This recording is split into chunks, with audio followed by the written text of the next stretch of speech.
नमस्कार दोस्तों, स्वागत है आपका साक्षी के आवाज़ चैनल में। तो दोस्तों, आज की कहानी का शीर्षक है सुबह सुबह मोनिका कचरा फेंकने के लिए गई और जाकर उसने कचरे के ढेर में देखा तो उसकी चीख निकल पड़ी, क्योंकि कचरे में पड़े बोरे में जो दिखा, आखिर क्या था वहाँ ऐसा कि उसकी चीख निकल पड़ी।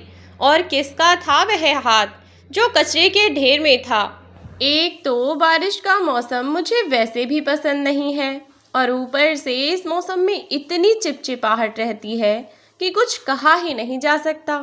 घर में भी जिधर देखो उधर सब कुछ अटपटा सा लगता है। कितनी भी साफ सफाई कर लो, हर समय चिपचिपा चिपचिपा ही रहता है। ऊपर से कभी मेंढक, कभी छिपकली कहीं ना कहीं इधर उधर घूमते दिखाई दे ही जाते हैं। अब बताओ, ऐसे में भला कोई इंसान करे भी तो क्या करे। और ऐसा मौसम होने के बावजूद तुमने घर में इतना कबाड़ चुला कर रख दिया है जिसका कोई जवाब नहीं है। मैं तो यह तुम्हारे कबाड़ को घर में ही रखने की आदत से परेशान ही हो गई हूँ। अरे, कम से कम इंसान फालतू की चीज़ों को काम ख़त्म होने के बाद तो बाहर ही फेंक सकता है ना। क्या ज़रूरी था कि वह बिल्कुल उसको घर में ही ला कर रख दे। तुम नहीं जानते क्या कि जैसे तैसे हम इस घर में गुजारा कर रहे हैं। ऊपर से पूरे परिवार के लिए यह एक ही कमरा, जिसमें 2 खाट भी मुश्किल से ही आ पाती हैं।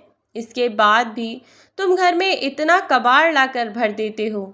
न जाने मेरे पिता ने क्या देखकर इस कबाड़ खाने में ब्याह दी। राम ही जाने।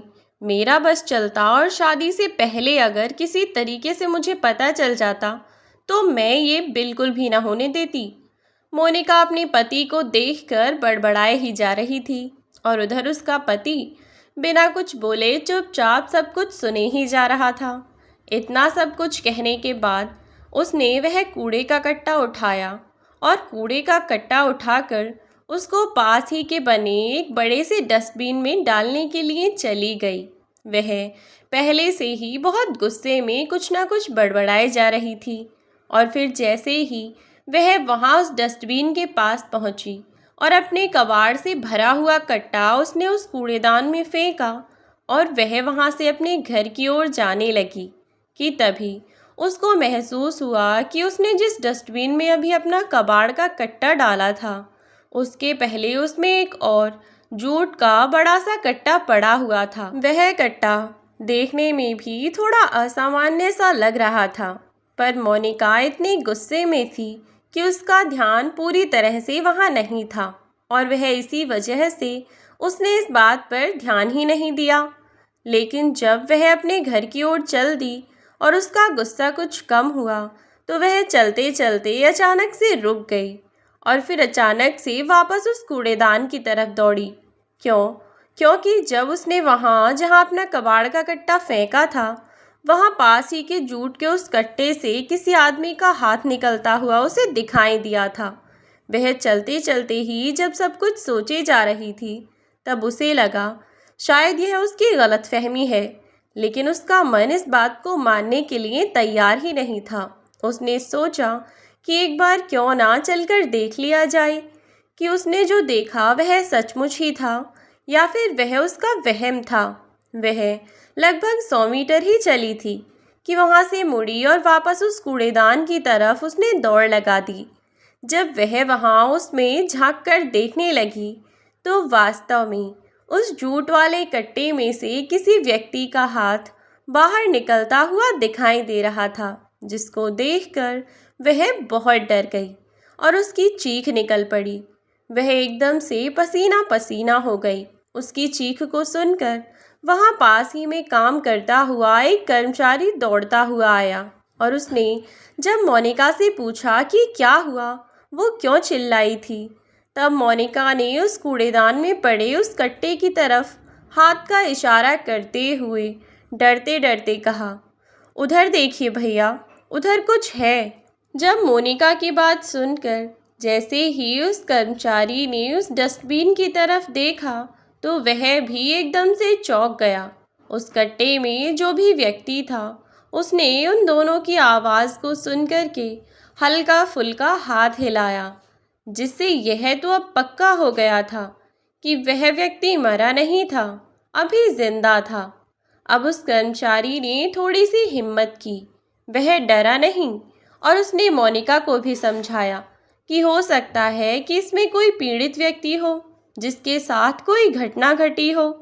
क्या पता हमारे एक प्रयास से आज उसकी जान बच जाए। तुम डरो नहीं, मेरी मदद करो, मैं भी तो हूँ यहाँ तुम्हारे साथ में। और इस प्रकार से मोनिका को भी उस कर्मचारी की बात समझ में आ गई और दोनों ने जैसे तैसे करके उस बोरे को खोला तो फिर उसमें लगभग 55 से 60 साल का एक बुजुर्ग आदमी था, जिसके माथे पर कुछ चोट के निशान थे।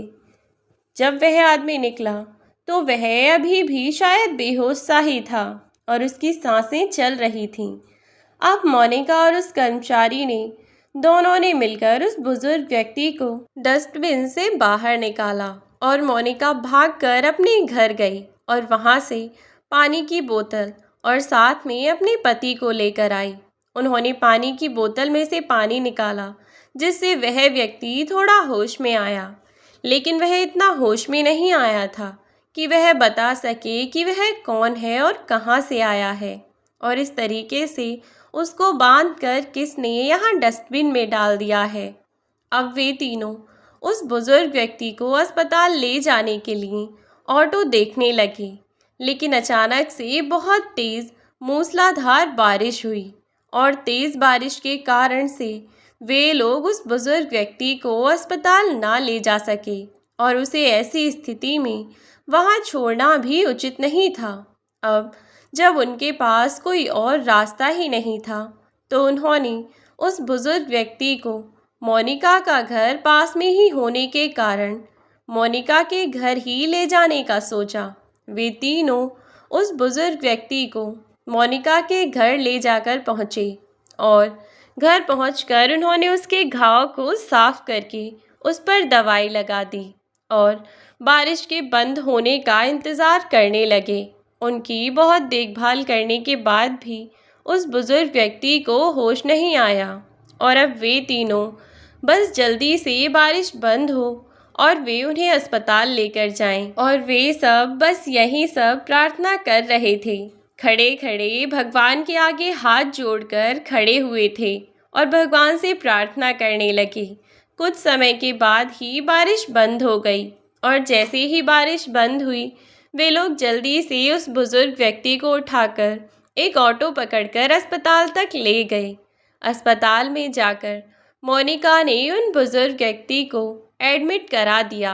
डॉक्टर ने उनका इलाज शुरू किया और डॉक्टर के ऑब्जर्वेशन में रहने के 2 दिन बाद उस बुजुर्ग व्यक्ति को होश आया और उसने अपनी आंखें खोलीं। लेकिन वह आंखें खोलते ही ज़ोर ज़ोर से चिल्लाने लगे, नहीं नहीं, मुझे मत मारो बेटा, मैं घर छोड़कर चला जाऊंगा, मुझे मत मारो। वह बहुत ज़्यादा डरे और घबराए हुए थे। बहुत समझाने के बाद भी जब वह शांत नहीं हुए तो मजबूरी में डॉक्टर को उनको नींद का इंजेक्शन देना पड़ा। अब इंजेक्शन के नशे के कारण वे सो चुके थे। डॉक्टर से बात करने पर पता चला कि इनको किसी बात का गहरा सदमा लगा है या तो किसी ने उनके साथ बहुत बुरा किया है। जब डॉक्टर ने पूछा कि इनको इतनी सारी चोटें कैसे आईं, तब मोनिका ने डॉक्टर को सारी बात बता दी और लगभग 7 दिन के बाद धीरे धीरे करके उस बुजुर्ग व्यक्ति को वे दौरे पड़ना कम हो गए और अब डॉक्टर ने उन्हें घर ले जाने के लिए कह दिया। जितने दिनों वह बुजुर्ग व्यक्ति अस्पताल में भर्ती रहे, इतने दिनों मोनिका और उसका पति उनकी बहुत देखभाल करते। वे दोनों कहने को बहुत गरीब थे, एक छोटी सी झोंपड़ी में ही अपनी गुजर बसर किया करते थे। लेकिन माता पिता का साया उन दोनों के सर से तो बचपन में ही उठ गया था और वे दोनों लोग अनाथ आश्रम में पले बढ़े। इसीलिए वह कहीं न कहीं उस बुजुर्ग व्यक्ति को अपने पिता मानकर उनकी देखभाल कर रहे थे। बहुत पूछने पर भी जब उस बुजुर्ग व्यक्ति ने ज़्यादा कुछ तो नहीं बताया, बस वह अपना नाम ही बता पाई। उनका नाम कृष्ण स्वरूप था। अब मोनिका और उसका पति दोनों ही कृष्ण स्वरूप जी को लेकर अपने घर पहुंचे। छोटी सी झोपड़ी जिसमें 2 खाट पड़ी हुई थीं। वह सब तो फिर भी ठीक था, लेकिन जब बारिश होती तो वह झोपड़ी जगह जगह से पूरी टपकती और वे बेचारे बस बैठकर ही अपनी पूरी रात गुजार लिया करते थे।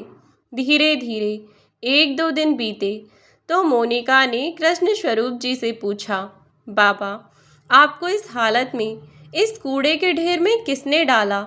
अगर आपको ठीक लगे तो क्या आप हमें बता सकते हैं? बस आपको कोई परेशानी नहीं होनी चाहिए। तो कृष्ण स्वरूप जी बोले, बेटा, जिस दिन से मेरी पत्नी लक्ष्मी का देहांत हुआ उस दिन से मुझे परेशानी ही परेशानी है। और इससे ज़्यादा क्या परेशानी होगी कि मेरी खुद की औलाद ने मुझे इस कूड़ेदान में डाल दिया। इतनी बात कहते ही कृष्ण स्वरूप जी फूट फूट कर रोने लगे। तब मोनिका बोली, आपको कोई गलतफहमी हुई होगी बाबा, वरना अपनी खुद की औलाद आपके साथ ऐसा कैसे कर सकती है? आप ही बताओ।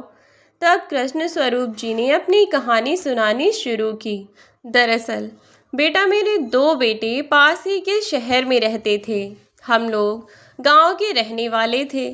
हमारा गांव एक नदी के पास था। एक बार बरसात में भारी बरसात होने के कारण नदी का पानी बहुत ज़्यादा उफान पर था और फिर भी बारिश रुकने का नाम ही नहीं ले रही थी कि अचानक से उस नदी में बाढ़ आ गई और हमारा सब कुछ उस बाढ़ में बह गया।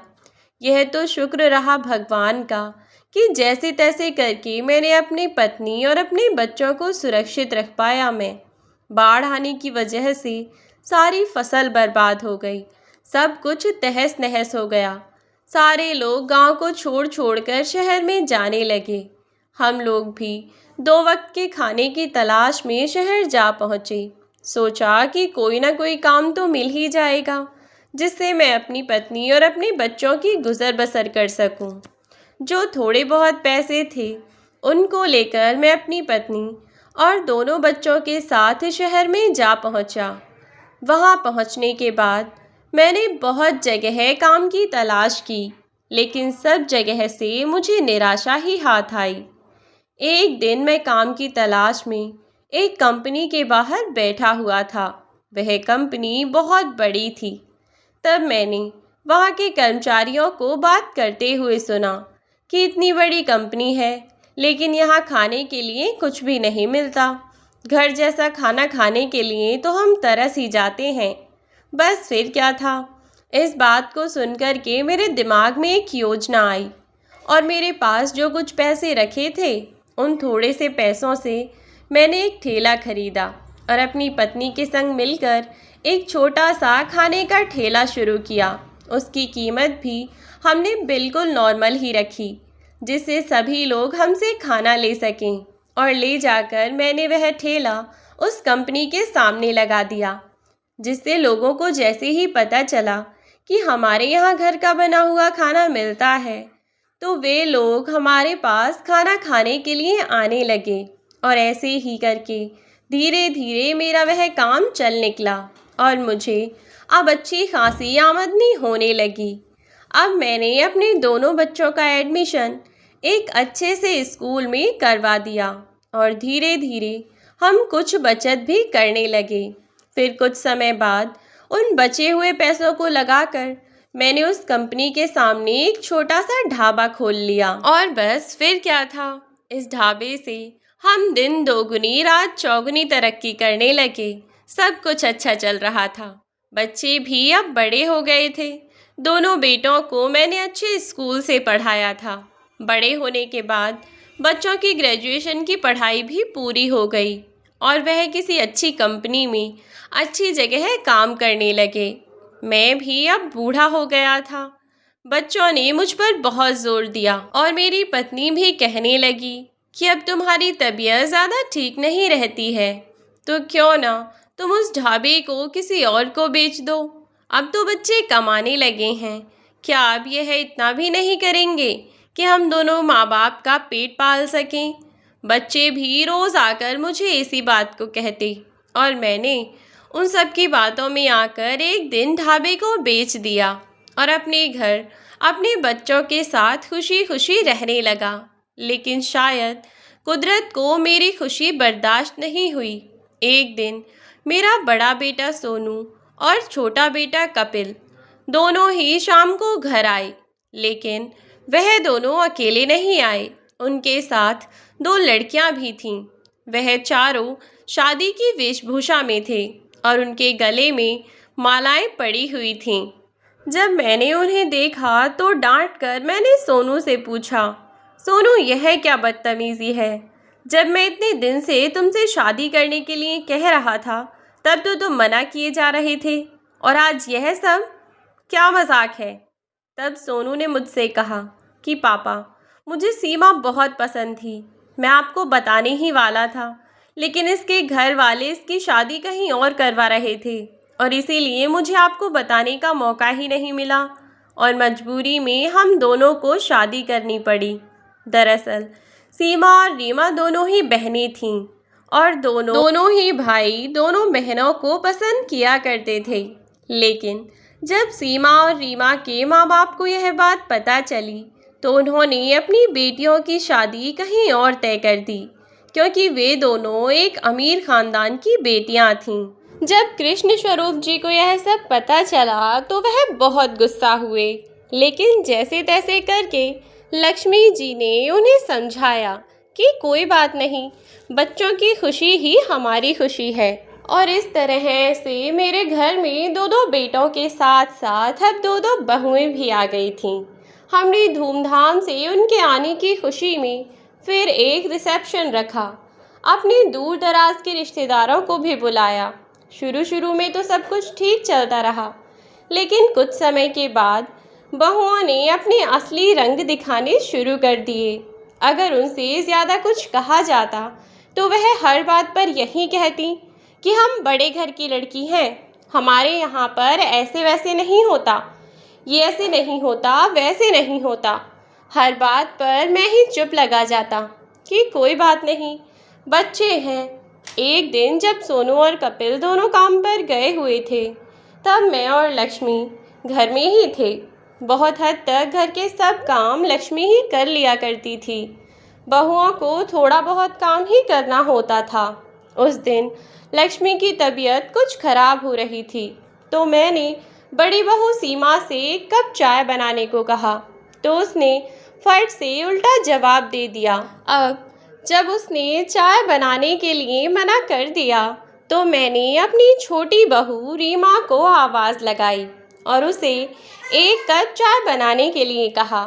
वह अंदर कमरे से चिल्लाती हुई बाहर आई और बोली, क्या है, तुम दोनों ने हमारा जीना हराम कर रखा है।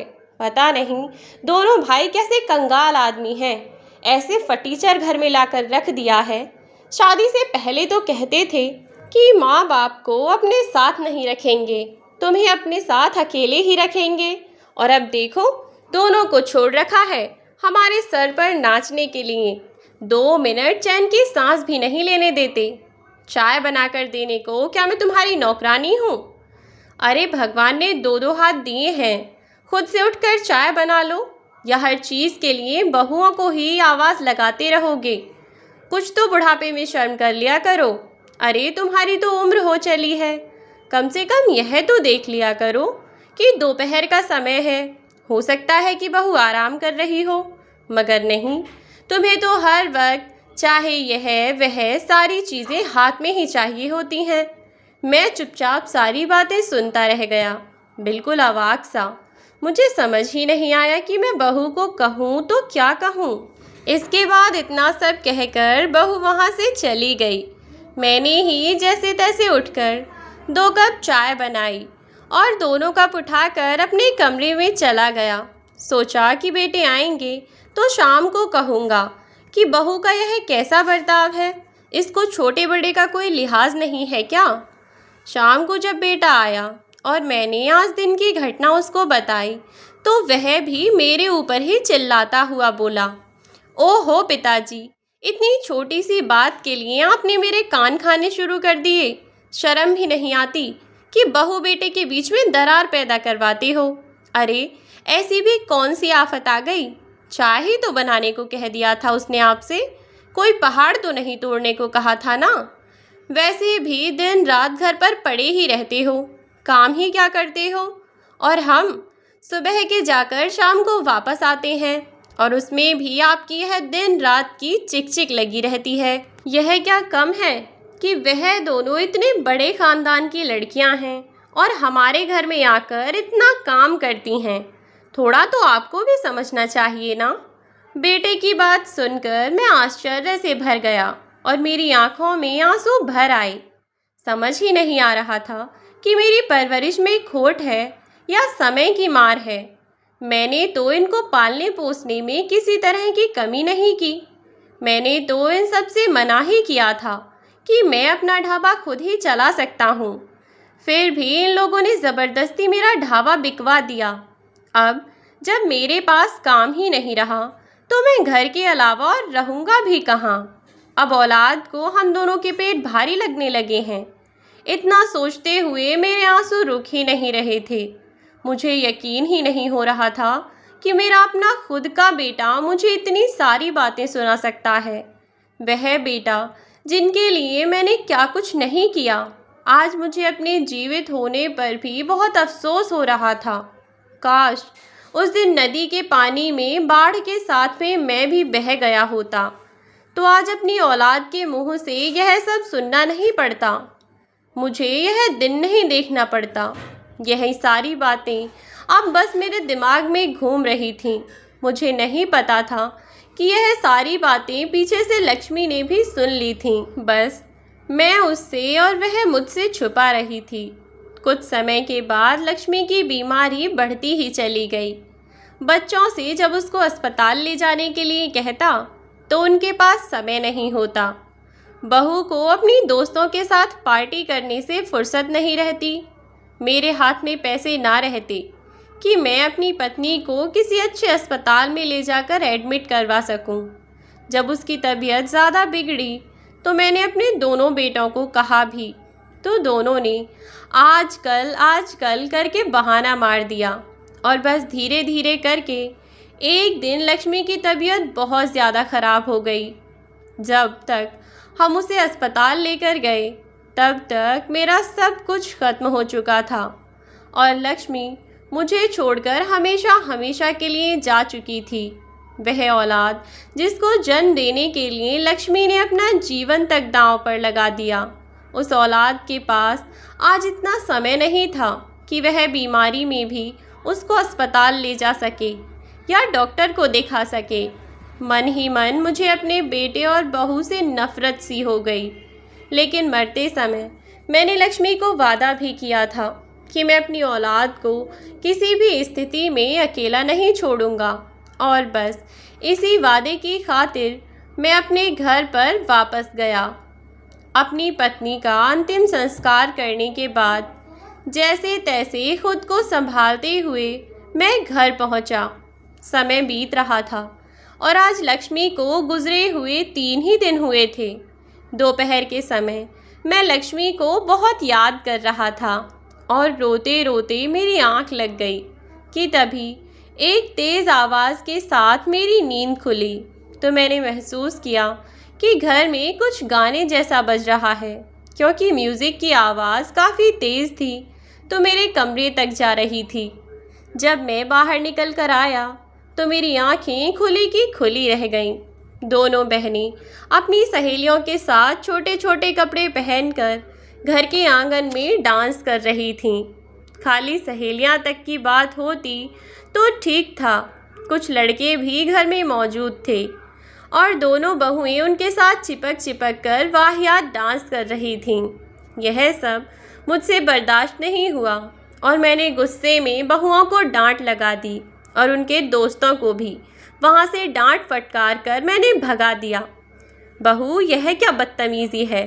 तुम्हें शर्म भी नहीं आई कि अभी तुम्हारी सास को गुजरे हुए 2 ही दिन हुए हैं और तुम यह फालतू के नाच गाने में लगी हुई हो?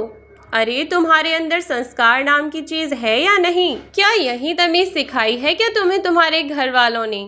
इतना सब बोलकर मैं अपने कमरे में चला गया।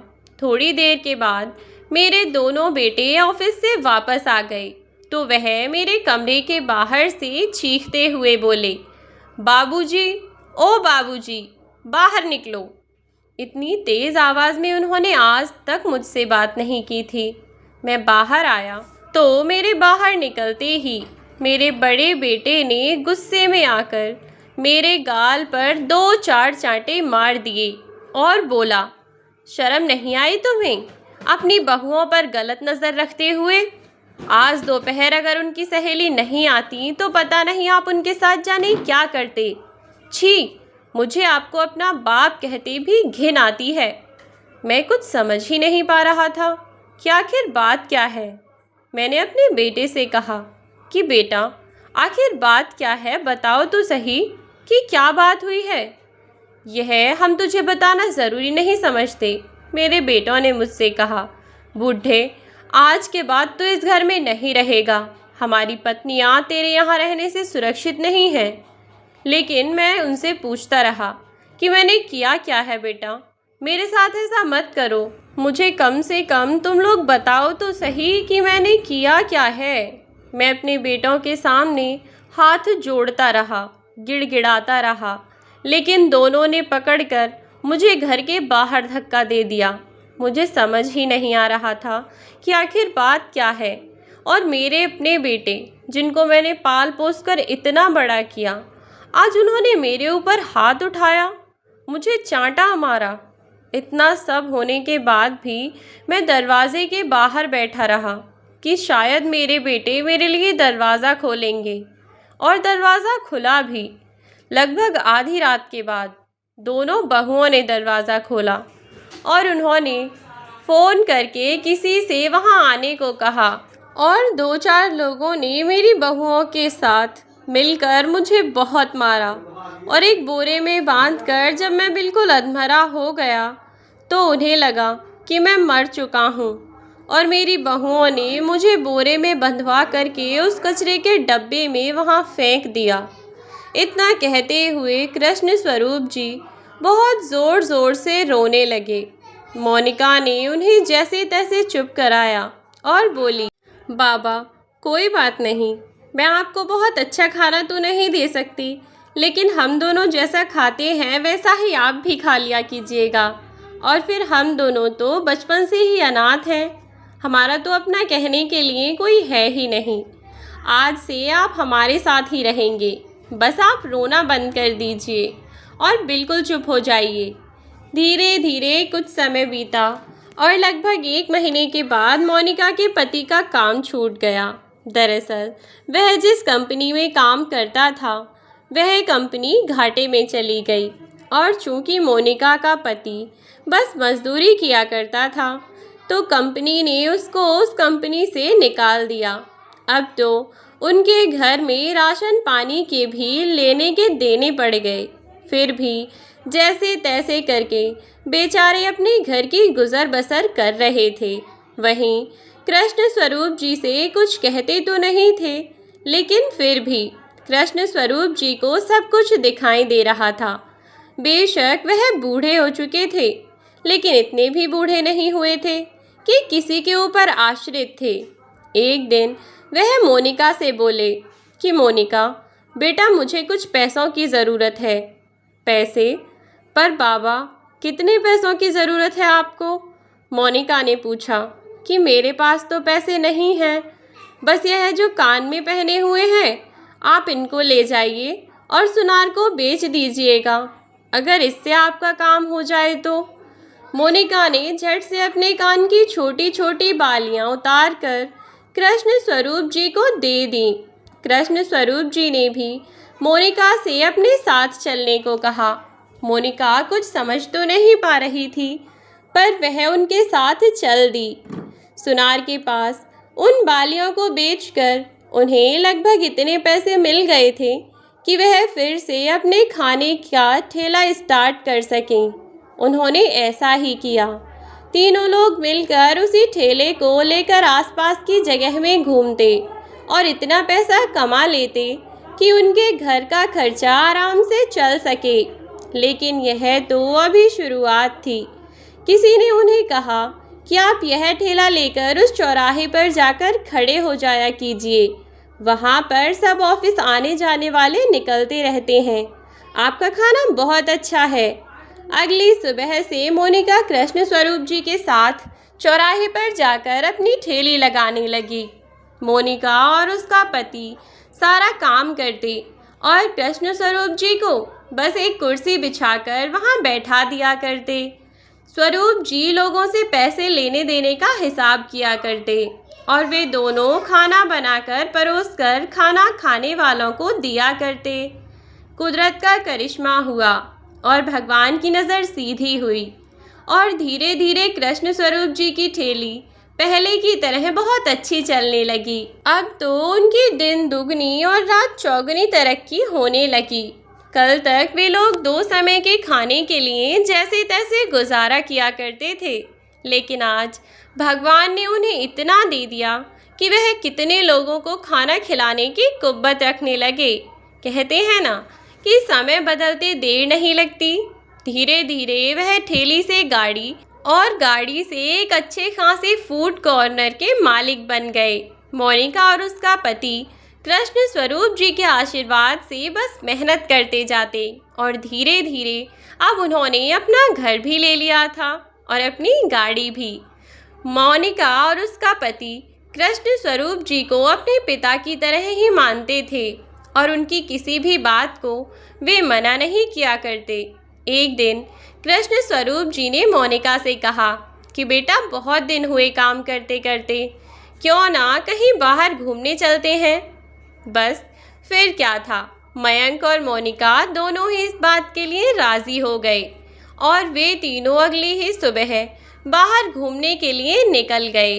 अपने 2 दिन का टूर मनाने के बाद जब वह तीनों लोग वापस अपने घर लौट रहे थे, तब वे तीनों खाना खाने के लिए एक होटल पर पहुँचे। तीनों ने वहाँ बैठकर खाना खाया और खाना खाने के बाद जैसे ही वह बाहर निकले तो 2 लड़के दौड़ कर आए और एक लड़का मयंक के पैरों पर और एक कृष्ण स्वरूप जी के पैरों को पकड़कर उनसे कुछ मांगने लगे। खाने के लिए कुछ दे दो भाई, कई दिन से बहुत भूखे हैं, कुछ नहीं तो कुछ पैसे ही दे दो। मयंक उनको धमकाता हुआ उन्हें अलग करने लगा तो वे दोनों और ज़ोर से उनके पैर पकड़कर लटक गए। कई बार कहने पर भी जब वे नहीं माने तो मयंक को गुस्सा आ गया और जैसे ही मयंक ने अपने पैर को झटका तो वह आदमी दूर जाकर गिरा और उसके सिर में एक पत्थर लग गया, जिसके कारण उसके सिर से खून निकलने लगा। यह देखकर मयंक घबरा गया और वह उसकी तरफ दौड़ा और कृष्ण स्वरूप जी भी उधर की तरफ पहुँचे। जैसे ही वे वहाँ पहुँचे तो उनका मुंह अवाक सा खुला रह गया, क्योंकि वह आदमी कोई और नहीं, उनका अपना बेटा सोनू था। मयंक ने उसे उठाया और कार में ले जाकर अस्पताल ले जाने लगा कि तभी पीछे से दूसरा लड़का भी आया और अपने भाई को ऐसे देखकर वह भी रोने लगा। जब उसने कृष्ण स्वरूप जी को देखा और कृष्ण स्वरूप जी ने उसे देखा तो वह भी चौंक गया, क्योंकि वह कपिल था, उनका दूसरा बेटा। वे जब सोनू को लेकर अस्पताल पहुँचे तो डॉक्टर ने उसकी पट्टी कर दी और उसको होश भी आ गया। मयंक ने उसे कुछ पैसे दिए और वे लोग अस्पताल से बाहर निकलने लगे कि तभी कपिल वहां आ पहुंचा और कृष्ण स्वरूप जी के पैरों में गिरकर गिड़गिड़ाने लगा। जैसे ही उसने अपने पिता के पैर पकड़े और उनसे माफ़ी मांगी, अब मयंक और मोनिका चंभे से उसकी ओर देखने लगे, क्योंकि अभी तक उन्हें कुछ भी समझ ही नहीं आ रहा था कि वह लड़का आखिर कृष्ण स्वरूप जी से माफ़ी क्यों मांग रहा है। कि तभी पीछे से सोनू आया और बोला, पिताजी हमें माफ़ कर दीजिए, हमसे बहुत बड़ी गलती हो गई। आप कहाँ चले गए थे? हमने आपको कहाँ कहाँ नहीं ढूंढा, पर आप हमें कहीं नहीं मिले। हमने आपके साथ बहुत गलत किया और उसकी सज़ा भगवान ने हमें दे दी है। हमारी दोनों की बीवियाँ हमें कंगाल करके हम दोनों को छोड़कर चली गईं। अब हमारे पास कुछ भी नहीं बचा है पिताजी, हमारी नौकरी भी चली गई। अब हम दर दर की ठोकर खाने को मजबूर हो गए हैं। कम से कम आप तो हमें माफ़ कर दीजिए। जैसे ही मोनिका और मयंक ने उन दोनों के मुंह से पिताजी शब्द सुना तो वह दोनों 1 मिनट में समझ गए कि यही कृष्ण स्वरूप जी की नालायक औलाद हैं।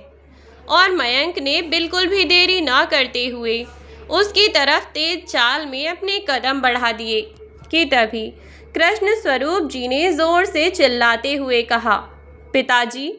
कौन पिताजी? किसका पिताजी? मैं तुम्हें नहीं जानता। मयंक, बेटा खींचकर बाहर कर दो इन लोगों को। जो हमसे इन्हें चोट लगी है उसके लिए इन्हें कुछ पैसे दे देना।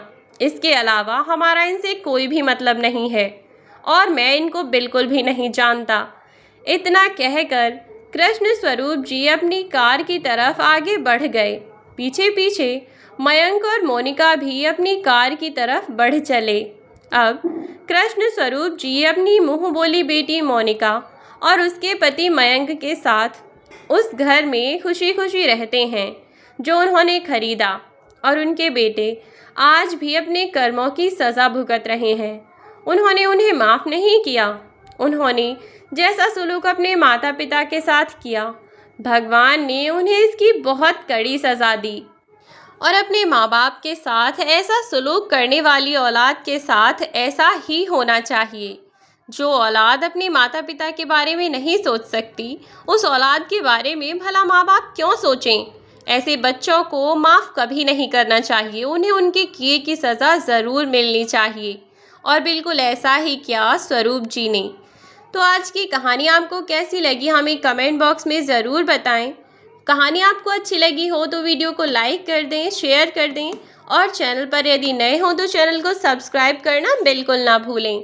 साथ ही बेल आइकन को प्रेस कर दें ताकि आने वाली वीडियोस की नोटिफिकेशन आपको मिलती रहे।